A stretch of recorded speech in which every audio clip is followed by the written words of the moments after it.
Superannuation, that is the word that is on everyone's lips at the moment. I'm sure you're having the debate at home. Joining me live is independent member for Warringah Zali Steggall. Zali, thanks so much for your time. I wonder what the conversation is in your electorate at the moment over the last couple of days after this kite was flown. Yes, I think a little surprised because clearly there was no discussion of this prior to the election, that the government, that a Labor government would look at a reform in relation to superannuation. I think it feels a little like a knee-jerk reaction and playing to its base.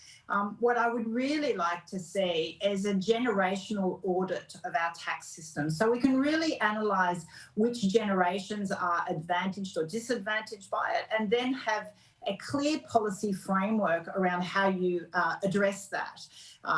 So I think it's really important that we don't have knee-jerk reactions around things like superannuation, because people need to have confidence when they're making their investment plans that the rules aren't going to be changed on them ahead of being able to benefit from, and all of a sudden that planning. And superannuation planning is 10 to 20 years in the making, doesn't just get changed at the last minute. Okay, so you know what the government's talking about. They seem to have ruled some things out, although Stephen Jones and Anthony Albanese seem to disagree. But they're both having a press conference, holding a press conference together in the next half an hour or so. So hopefully that gets sorted out. They're talking about, Stephen Jones seems to be suggesting, yes, in the budget, the Treasurer is looking at super balances with over $3 million and limiting tax concessions. Would that be fair? Because it seems that would target self-managed super funds. Absolutely, and no, I don't think that would be fair to spring it on people like this without the right consultation and the right, I think, social license for it. You actually need to bring communities along if you want to create reform, or especially around tax and around superannuation. People need to be forewarned, be able to put that into their planning. And so I would be highly critical of the Albanese government to go down this path. Okay, what would be acceptable in your view if there were to be any changes for the sake of sustainability? Well, I think we need to look at how we're going generationally, right? We have young people incredibly stressed at the cost of living. They are priced out of housing. Rental is unaffordable. We have working families, which is the majority here, for example, in my electorate, dual income families struggling to meet the cost of living.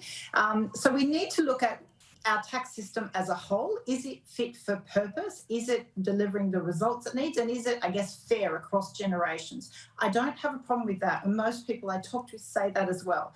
But there's a big difference between that and springing a policy change 1 year into a new government without having raised it at an election beforehand.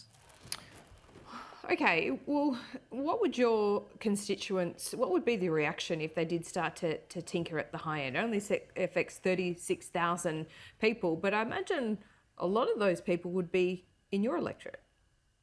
Oh, look, I'm sure they are. But look, it is also my duty to look at policy on its merit nationally for all constituents. We can't just be looking at policy for just the benefit of a small number, but it has to make sense as a whole. And to me, my concern would be the Albanese government has done this on the IR laws already.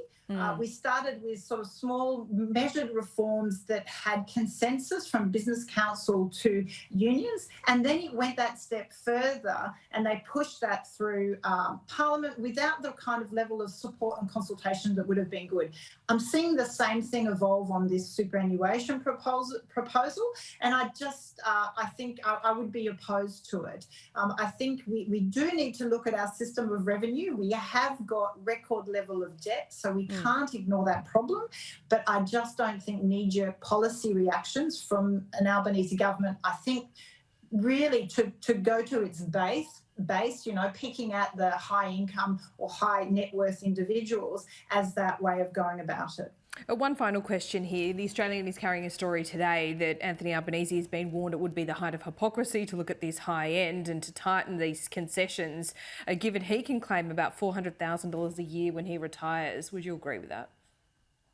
Oh, look, everyone always criticises politicians for their income and revenue and all of that. I could reassure viewers there is no, super parachute at the end of a political career, and politicians do generally work long hours. So I would be reluctant to go down that personal attack line. I want to see good long-term policy so we are ensuring good revenue for our country so that we can meet essential services, but not unfairly picking on some at the expense of others. I am not opposed to an overall review, but we need to have the right data and case to bring the community along for any kind of proposed changes. Okay, Zali Steggall, good to talk to you. Thanks so much. Thank you.